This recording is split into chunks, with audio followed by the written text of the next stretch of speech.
کوئی خاتون بھی سیدھی نہیں ہے، اور اگر آپ نے اس کے ساتھ اچھے سے زندگی گزارنی ہے تو اس کو سیدھا کرنے کی کوشش نہ کریں۔ اگر اس کو سیدھا کریں گے تو یہ ٹوٹ سکتی ہے لیکن سیدھی نہیں ہوں گی۔ تو بی بی حوا سلام اللہ علیہا نے کہا کہ میں تمہاری تسکین کے لیے خلق کی گئی ہوں۔ لیکن ہمارے ہاں جو گفتگو ہوتی ہے کہ جناب حوا سلام اللہ علیہا کی تخلیق کیسے ہوئی، کس طرح خلق کیا گیا، اور اتنی باریکی سے گفتگو کرتے ہیں کہ خداوند متعال معاف فرمائے۔ اعوذ باللہ من الشیطان الرجیم، بسم اللہ الرحمن الرحیم۔ قال الرحمن فی القرآن خلقکم من نفس واحدۃ ثم جعل منها زوجہا۔ ناظرین، آج ہم گفتگو کریں گے کہ خداوند متعال نے حضرت آدم علیہ السلام کی تخلیق کے متعلق تو واضح طور پر ارشاد فرمایا اور مختلف کیفیات بیان فرمائیں کہ کس طرح ہم نے حضرت آدم علیہ السلام کو خلق کیا۔ لیکن جب جناب حوا سلام اللہ علیہا کی تخلیق کے بارے میں گفتگو ہوتی ہے تو خداوند متعال نے واضح طور پر ارشاد نہیں فرمایا کہ کس طرح ہم نے جناب حوا کو خلق کیا، فقط اشارے کے ذریعے بیان فرمایا کہ کس طرح ہم نے جناب حوا کی تخلیق کی ہے۔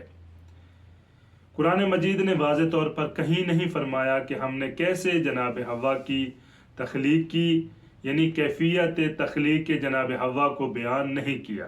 لیکن ہمارے ہاں جو گفتگو ہوتی ہے کہ جناب حوا سلام اللہ علیہ کی تخلیق کیسے ہوئی، کس طرح خلق کیا گیا، اور اتنی باریکی سے گفتگو کرتے ہیں کہ خداوند متعال معاف فرمائے۔ ہمارے پاس جو روایات آئی ہیں جو بیان کرتی ہیں جناب حوا سلام اللہ علیہ کی تخلیق کو، ہم ان روایات کو دو دستوں میں تقسیم کریں گے۔ پہلا دستہ روایات کا یہ کہتا ہے کہ جب خداوند متعال نے حضرت آدم علیہ السلام کو جنت میں بھیجا تو اس وقت جناب آدم علیہ السلام پر خداوند متعال کی طرف سے نیند کا غلبہ آیا اور حضرت آدم علیہ السلام گہری نیند میں سو گئے اور ایک طویل مدت تک سوتے رہے، اور خداوند متعال نے اس دوران حضرت آدم علیہ السلام کے بائیں پہلو کی پسلی سے حضرت حوا سلام اللہ علیہ کی تخلیق کی۔ لیکن جب حضرت آدم علیہ السلام اس خواب سے، اس نیند سے بیدار ہوئے تو دیکھا پہلو میں حضرت حوا سلام اللہ علیہ کو، تو حضرت آدم علیہ السلام نے پوچھا کہ تم کون ہو؟ تو بی بی حوا نے عرض کی کہ میں ایک عورت ہوں۔ تو حضرت آدم علیہ السلام نے پھر پوچھا کہ تم کس لیے خلق کی گئی ہو؟ تو بی بی حوا سلام اللہ علیہ نے کہا کہ میں تمہاری تسکین کے لیے خلق کی گئی ہوں۔ ایک یہ روایت ہے۔